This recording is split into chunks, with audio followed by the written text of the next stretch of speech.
प्रणाम। मैं जदुवंशी रिक्तियों से संबंधित मुद्दे पर संज्ञान लिया। सुप्रीम कोर्ट ने सोमवार को सशस्त्र बल अधिकरण में रिक्तियों संबंधी याचिका पर संज्ञान लेते हुए केंद्र और अन्य पक्षों का जवाब मांगा। याचिका में चयन प्रक्रिया पूरी करने और रिक्त पदों को समयबद्ध तरीके से भरने तक अनुरोध किया गया है।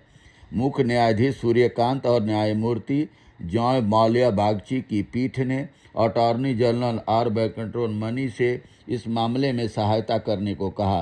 पीठ ने याचिकाकर्ता armed forces tribunal bar association की ओर से उपस्थित वकील को याचिका अटॉर्नी जनरल कार्यालय में देने के निर्देश दिए। सोचने की बात है कि जिस देश में हवाई अड्डे बन रहे हैं, सड़कें बन रही है, नई बिल्डिंग बन रही है, मगर किसके लिए?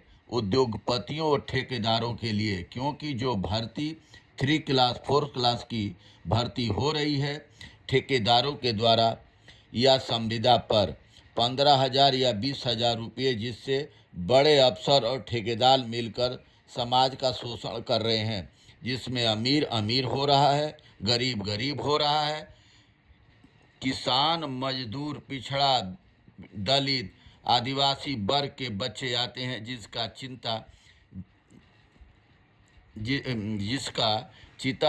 जीता जागता सबूत अग्निवीर योजना है। 100 जवान 4 वर्ष के लिए भर्ती होगा। 75% जवान निकाल दिए जाएंगे, 25% जवान रखे जाएंगे। 75% जवान किस वर्ग से आते हैं? सोचने की बात है। जैसे 65% पिछड़े के लोग हैं।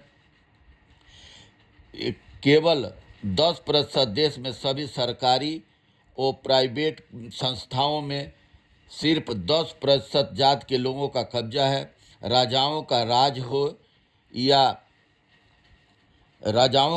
हो तब भी, मुगलों का राज हो तब भी, अंग्रेजों का राज है तब भी, देश आज़ाद हो गया है तब भी 65% पिछड़ों के साथ अत्याचार हो रहा है, जिसका उदाहरण 69,000 शिक्षकों की भर्ती 2017 में उत्तर प्रदेश सरकार करती है।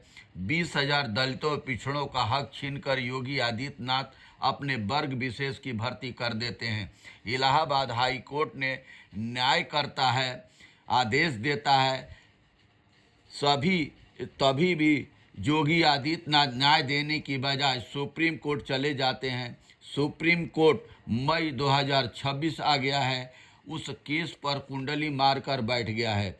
जिस राज्य में 36,000 सरकारी स्कूल बंद हो गया हो, उस राज्य के जनता के बच्चों का भविष्य अंधकार में खो गया है, और सुप्रीम कोर्ट हो या सरकार, ये जनता के साथ अत्याचार जो कर रहा है दिखाई नहीं दे रहा है। जिस देश की सरकार हो, सुप्रीम कोर्ट हो, चुनाव आयोग हो, मीडिया हो, गांधी जी के 3 बंदरों जैसी दशा हो, उस देश का मालिक भगवान ही है।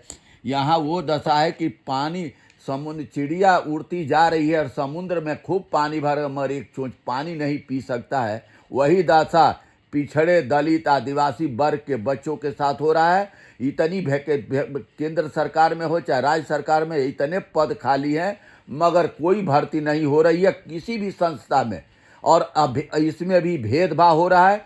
पिछड़ों, दलितों के साथ आदिवासियों का भेदभाव के कारण सब ठेके पर भर्तियां करनी शुरू हो गई और संविदा पर करनी हो गई। क्यों? कि यही 10% लोग ठेकेदार हैं, उद्योगपति हैं, यही लोग IAS PCS में भी भर्ती हैं, इन्हीं लोगों को जिम्मेवारी मिलती है। ये कब तक देश शोषण बर्दाश्त करता रहेगा? बहुत बहुत धन्यवाद। नमस्कार, प्रणाम।